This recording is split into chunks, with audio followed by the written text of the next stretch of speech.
ये है 25 साल पुराना कंसोल PS2, जिसमें मैं आज इतने साल बाद PlayStation 3, 4, 5 के रिलीज के बाद गेम खेल के देखूंगा। क्या आज इसको खरीदने की कोई सेंस है? यही सब देखने के लिए मैंने पार्सल खोला। एंड डब्बे की अनबॉक्सिंग से पहले मैं ये बता दूं कि PlayStation 2 के अंदर 3 मॉडल्स आए थे। सबसे पहले PS2 ओरिजिनल आया था, जिसको फैट वाला मॉडल भी कहते हैं। इसी को PS2 की 3000 वाली सीरीज भी कहते हैं। अगला आया था PS2 स्लिम, जिसको 7000 सीरीज कहते हैं। उसके बाद आया था PS2 सुपर स्लिम, जिसको 9000 वाली सीरीज कहते हैं। ये फैट वाला ईयर 2000 में लॉन्च हुआ था, मतलब आज से 25 साल पहले। और बाहर वाली कंट्री में ये PlayStation 2 रात के 12 बजे फुल लाइन लगा के बिका है। लेकिन इंडिया के अंदर यही वाला कंसोल 2002 मतलब के 2 साल बाद आया था। और उस टाइम पे इंडिया के अंदर PlayStation 2 20,000 का बिका था। अगर मैं इन्फ्लेशन के साथ कैलकुलेट करूँ ना, तो 2002 के अंदर गोल्ड का प्राइस था सिर्फ 5000 रुपए। एंड आज की डेट में गोल्ड का प्राइस है 1 लाख रुपए। विच मीन्स अगर आज PS2 रिलीज होता तो वो 4 लाख रुपए का रिलीज होता। अब समझ आ रही है उस टाइम पे क्यों नहीं बिका ये इंडिया में ज्यादा। इतने प्राइस के अंदर तो 8 PS5 आ जाएंगे। तो अगर आज PS5 को 4 लाख रुपए का कर दे तो क्या आप खरीदोगे? Do let me know in the comments. उसके बाद जो PS2 स्लिम है वो 2004 के अंदर लॉन्च हुआ था, जिसके अंदर सोनी ने हार्डवेयर चेंजेस करे थे। क्योंकि जैसे जैसे जनरेशन के अगले मॉडल्स निकालता है सोनी, कॉस्ट कटिंग जरूर करता ही करता है। और वैसे ही स्लिम वाले मॉडल में सबसे पहले तो HHD काट दी थी उन्होंने। सारा का सारा डाटा 8 MB के मेमोरी कार्ड में स्टोर होने लग गया था। और उसके बाद आया था PS2 सुपर स्लिम, जो कि 2008 में लॉन्च हुआ था। और इसके अंदर तो भाई साहब उन्होंने ब्रिक भी हटा दी, CPU और GPU को कंबाइन करके एक APU बना दिया, मदरबोर्ड को भी छोटा कर दिया, HDD के सपोर्ट पूरी जड़ से ही काट दी। मतलब फुल कॉस्ट कटिंग वाला मामला। ये वाले तीनों consoles almost same design language को फॉलो करते हैं। इन सब मॉडल्स की प्रोडक्शन ईयर 2000 से लेके 2013 तक हुई है। और 2013 के अंदर तो PS4 लॉन्च हो गई थी भाई साहब, जिस वजह से सोनी ने इन तीनों मॉडल्स को मिला के ओवरऑल 158 मिलियन यूनिट सेल करी थी। और ये नंबर इतना बड़ा है कि अगर मैं इनका सेकंड सेलिंग कंसोल PS4 का नंबर बताऊं, जो कि है 118 मिलियन, उसमें और इसमें ऑलमोस्ट 40 मिलियन का फर्क है। सुनने में ये 40 मिलियन का नंबर छोटा लग रहा होगा, पर जो PS2 का कॉम्पिटिटर था ओरिजिनल Xbox, उसने ओवरऑल अपनी पूरी लाइफ के अंदर ही सिर्फ और सिर्फ 24 मिलियन यूनिट सेल करी थी, जो कि इस डिफरेंस वाली वैल्यू से भी 16 मिलियन कम है। इसीलिए PS2 को एक लेजेंडरी कंसोल कहते हैं। और इसी लेजेंडरी कंसोल के लिए ना मैंने भी एक लेजेंडरी काम करा। ये वाला जो PS2 मैंने खरीदा है, इसका बॉक्स, कंट्रोलर, इवन के AV केबल तक भी ओरिजिनल है। क्योंकि ये PS2 किसी के गेमिंग कलेक्शन का पार्ट था, पर उसको बेचना था, तो मैं कहा अब ये मेरे कलेक्शन का पार्ट बनेगा भैया जी। इसीलिए इस PS2 के बॉक्स के पीछे भी एक डिफरेंट स्टोरी है। ये जो येलो वाला बॉक्स है ना, ये पूरे वर्ल्ड में से सिर्फ और सिर्फ UK के अंदर लॉन्च हुआ था, और वो भी बहुत लिमिटेड टाइम पीरियड के लिए, सिर्फ और सिर्फ PS2 स्लिम 7000 वाले मॉडल के लिए। उस टाइम पे ये कोई कलेक्टर एडिशन था नहीं, पर ये पहले ही रेयर था, और धीरे धीरे डब्बे मिलते भी नहीं है किसी को PS2 के ओरिजिनल। अब ये एक कलेक्टर एडिशन बन गया है, क्योंकि इसके डब्बे के अंदर ना बहुत नेक्स्ट लेवल की डिटेलिंग है। तो साइड के कॉर्नर्स है, उसके ऊपर दंदे दंदे बने हुए हैं, डिफरेंट सा डिजाइन बना हुआ है, सिंपल कॉर्नर्स नहीं है सभी। और ऊपर से मेरे को मिला ये UNC कंडीशन में, तो मजा ही आ जाता है। और ये PS2 मुझे कितने का पड़ा, क्या सिस्टम था, वो सब बाद में देखते हैं। अभी भाई एक्साइटमेंट नहीं कंट्रोल हो रही है, और डब्बा खोल लेते हैं, जिसमें से डब्बा खोल के ऊपर ही PS2 का कंट्रोलर पड़ा था। और दोबारा से याद करवा दूं, हर एक एक्सेसरी इवन के तार तक भी ओरिजिनल है। जैसे ही अगले सेगमेंट पे जाते हैं डब्बे के, फिर निकल जाता है अपना PS2 भाई साहब, जो कि प्रॉपर फिटेड PS2 था, क्योंकि ये कंसोल कभी आज तक स्टार्ट ही नहीं हुआ है। सबसे पहले मैं ही उद्घाटन करूंगा इसका। आज का PS5 हो या उस टाइम का PS2, सोनी की अनबॉक्सिंग इतनी प्यारी है ना, क्योंकि सोनी को पता था वो सिर्फ एक कंसोल नहीं बेच रहा, वो पूरी की पूरी गेमर्स को फीलिंग बेच रहा है। इसके अलावा एक पावर ब्रिक थी, एक AV केबल जो बिल्कुल ही अनटच्ड है, और एक FMCB कार्ड और PS2 अडेप्टर, जिन दोनों का काम आपको आगे समझ आ जाएगा कि क्या है। अनबॉक्सिंग के बाद सबसे पहले मैंने कंट्रोलर को अपने हाथों में पकड़ के देखा, और चाहे हो वो 25 साल पुराना कंसोल या हो आज के लेटेस्ट कंसोल, बटन्स की फीलिंग बिल्कुल सेम, टैक्टाइल,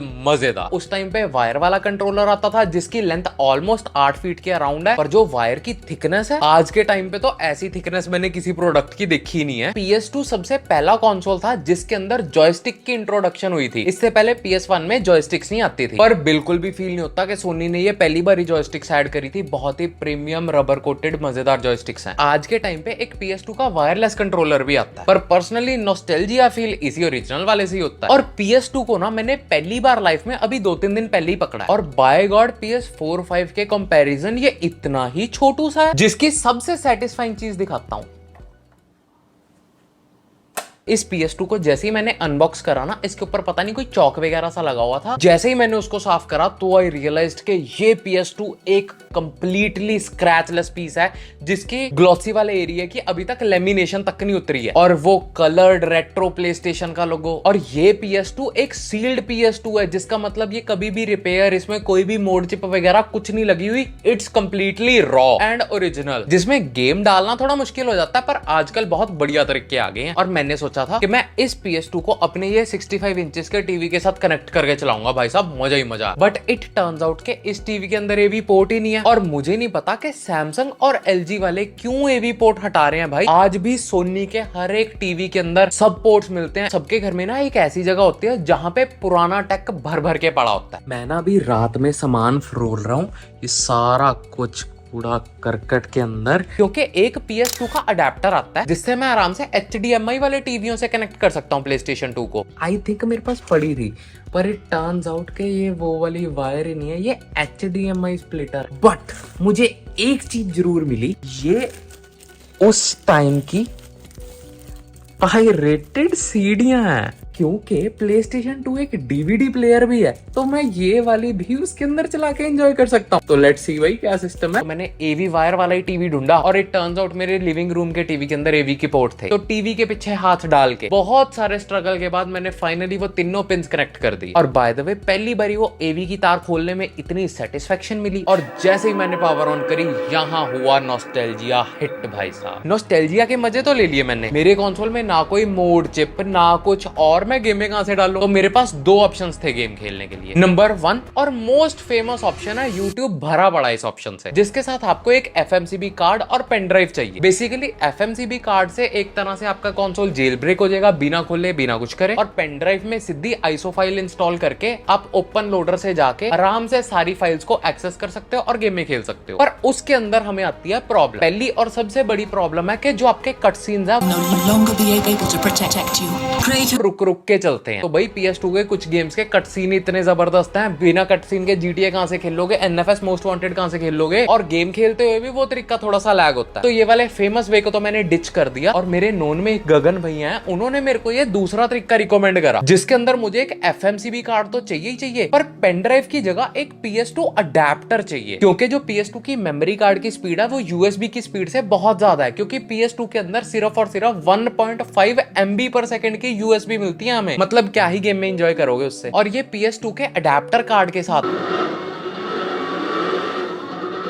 मुझे कोई कट सीन्स की प्रॉब्लम नहीं, गेम फुल्ली स्मूथ, मजेदार एंड मजेदार सिस्टम। पर इसकी भी दो प्रॉब्लम्स हैं कि सबसे पहली ये बहुत ही कम अवेलेबल है, दूसरी जैसे अगर Amazon वगैरह पे अवेलेबल है भी है तो भाई हद महंगा। तो मेरे को एक वेबसाइट मिली है रेट्रोपॉड्स नाम की, उस पे सब रेट्रो चीजों के स्पेयर पार्ट जैसे कि PSP की बैटरी, चार्जर, आईपॉड्स की बैटरी, और ये PS2 का FMCB कार्ड और PS2 अडेप्टर भी मैंने वहीं से मंगवाया, जो मुझे उन्होंने गेम लोडेड करके ही दे दिया। मतलब मेरी कोई सिरदर्दी नहीं, प्लग एंड प्ले भाई मजेदार। अगर कोई डिस्काउंट कूपन अवेलेबल हो पाएगा मैं वो भी डिस्क्रिप्शन में डाल दूंगा, आप एक बार इस साइट को विजिट कर लेना। अपा इधर विजिट करते हैं PS2 के एक्सपीरियंस को, क्योंकि जैसे ही मैंने गेम्स की लिस्ट खोली सबसे पहले ही मुझे दिख गई 2006 वाली need for speed most wanted, और उसके बाद मेरे को कुछ और नहीं दिखा एंड मैं हो गया भाई फुल एक्साइटेड। और इस गेम के कटसीन 65 इंचेस की LCD पे ऐसे लग रहे थे कि जैसे हल्का सा ना ब्लर वाला कोई टीवी देख रहे हैं, बट स्टिल इस गेम के वो चीजी डायलॉग्स, वो स्टोरी टेलिंग, वो भाई मजेदार यार। पर मेरा गेम चेंज करने का दिल करा तो मैंने देखा कि कंट्रोलर के ऊपर बैक जाने की कोई ऑप्शन ही नहीं है। ट्रू नॉस्टैल्जिया, ये ले मेरे को उठ के जाके वहां से रीसेट करना पड़ेगा कंसोल।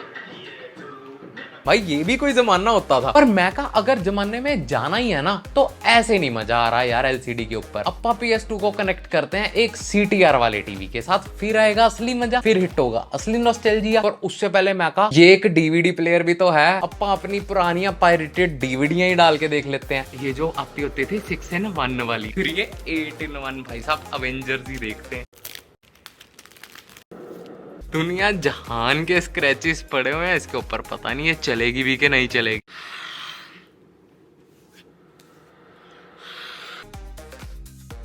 अब चला के देखते हैं।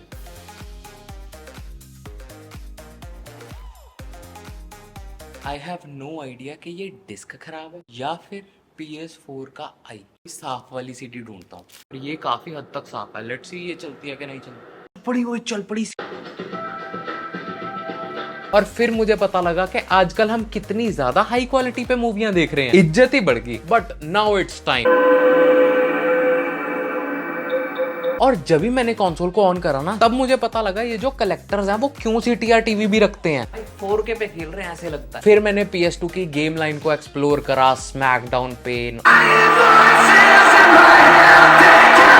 एंड मुझे GTA ने याद दिलाया कि रॉकस्टार क्यों इतना बड़ा स्टूडियो है। 25 साल पहले के हिसाब से ग्राफिक्स जो भी थे I don't care, but game experience में मुझे कोई कमी नहीं लगी। ऐसे ही लग रहा था कि आजकल GTA 5 की गाड़ी चला रहे हैं। मतलब 25 साल पहले इतनी जबरदस्त व्हीकल डायनामिक्स। बाकी आपको पता ही होगा कि PS2 के ऊपर resident evil, God hand, taken जैसे 4000 से भी ज्यादा बहुत हाई एंड टाइटल्स आए थे। और जिन 4000 गेम्स के अंदर से GTA San Andreas PS2 की best selling game of all time थी, एंड होनी भी चाहिए थी। ये कंसोल बैकवर्ड कंपैटिबिलिटी के साथ PS1 की भी सारी गेम्स चला सकता था। पता नहीं PlayStation 3 के टाइम सोनी ने कौन से गत्ते फूक रखे थे। इंडिया के अंदर ये PS2 स्पेशल बना 2007 और 8 के बाद, जब PS3 लॉन्च हो गया था, जिस वजह से PS2 के प्राइस ड्रॉप हो गए थे। उस टाइम पीरियड के बाद कैफे वालों ने भी दबा के PS2 रखी है और लोगों ने भी खरीद दिया, और तब तक शायद थोड़ा जेल ब्रेक वाला सिस्टम भी आ ही गया होगा। वो एक जमाना था जब भाई हर टाइटल एक AAA जबरदस्त टाइटल निकल रहा था। और यही वाले कंसोल से 3D ओपन वर्ल्ड स्टार्ट हो गए थे, जब आप कहीं पे भी जा सकते हो, घुस सकते हो। मतलब GTA San Andreas वाला सीन। जो गेमिंग आज आप कर रहे हो, उस सब गेमिंग का बेस PlayStation 2 से ही शुरू हुआ है। और कभी भी किसी कंसोल का हार्डवेयर उसको लेजेंडरी नहीं बनाता। फिर तो Xbox जिंदाबाद होता। उसमें लॉन्च हुई गेम्स, उसके टाइटल्स उसको लेजेंडरी बनाते हैं। और PS2 के